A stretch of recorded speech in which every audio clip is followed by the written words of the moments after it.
Welcome to Airforce Airguns. Today we're going to show you how to mount your scope.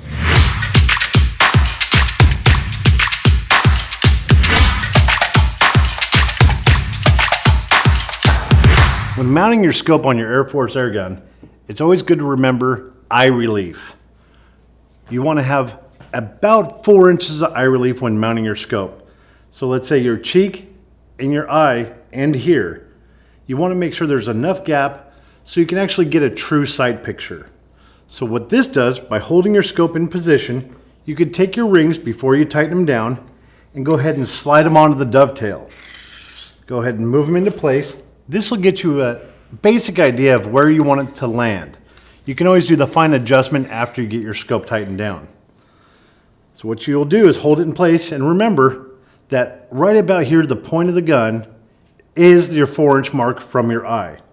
So what you're going to do is set the scope ring in place and hold your scope right there. Right now, it's sticking over too far. So what you want to do is move your rings to a good position right there. That will allow you to have enough movement to be able to bring your scope back and forth. And if you notice the rings, they're not all the way at the end of this part of the scope or back to this end of the scope. It's dead center on the tube. So once you get it set in place, lightly tighten down. I'm using BKL rings today, and it comes with the wrench pack also. You could take the wrench and just tighten them up a little bit to hold them in place. That'll keep your bottom side of your rings from rotating and kind of walking back and forth. Now, there they go. It's not wrenched down permanently, it's just good enough to hold it in place. And once you see how you want it to sit, go ahead and install the top ring.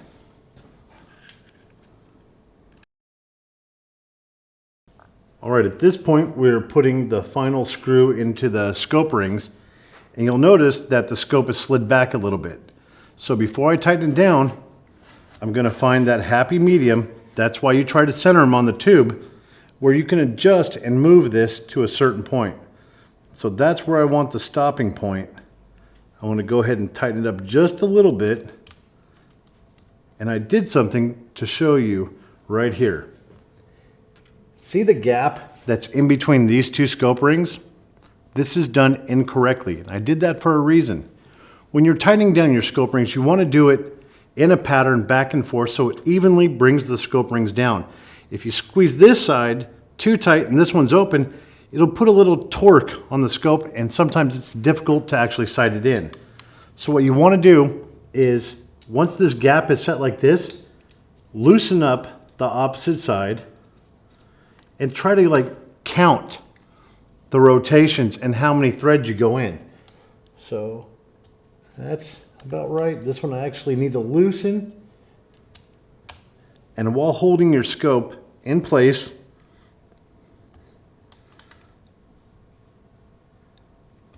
tighten it down and make it as even as possible.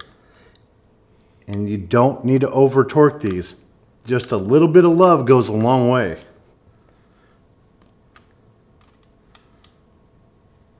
There you go.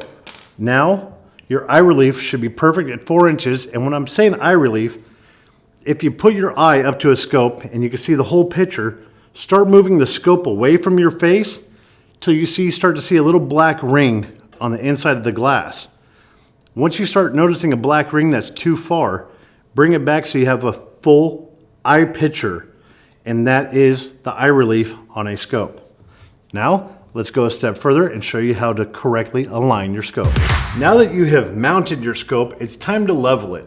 And what I mean by leveling it is that you have to make sure the crosshairs are true to the gun and not canted off in either direction. And I'll go into that a little bit later about why that's so important. One of the beautiful things I love about BKL is their accessories. This is a bubble level, and it screws right into the side of your mount. So right here in the side in the spreader hole, it's that simple. Screw it in. And once it gets to a position where you can actually see with your eye out the side, there's a little adjustment nut. So you take it down, And there it is. You have your bubble level, so when you're on the gun, wow, that hardly ever works. It is actually perfectly level the way it's sitting right now. Now that you know your gun is perfectly level, you have to make sure your crosshairs are level. And that's where this is an easy, cheap trick to do. A plumb bob or a plummet. You want to hang something to give yourself a true line. Walls on the houses are not something you could rely on. The corner of the refrigerator, hardly any of them are level. Foundations are not level. So what you end up doing is you'll get something and it may be a little bit off, but to your eye it looks good. Now when you go out to go shooting, you're like, my scope's perfect, but I'm missing the target. In truth, your gun is not level. Your scope is not level. That's why you're missing. So using a true straight edge, a plumb bob or a plummet, will give you the perfect eye line to level your scope. Now that your bubble is perfectly level, what you'll be doing is looking down the scope, finding your true hard line and your vertical crosshair. Make sure that in the scope is lined up. That line is lined up with your hanging line. And once that's in place, you go ahead and tighten down the scope to the final position. That's where you give a little snug twist and lock it in for permanent use. Now, go out and shoot.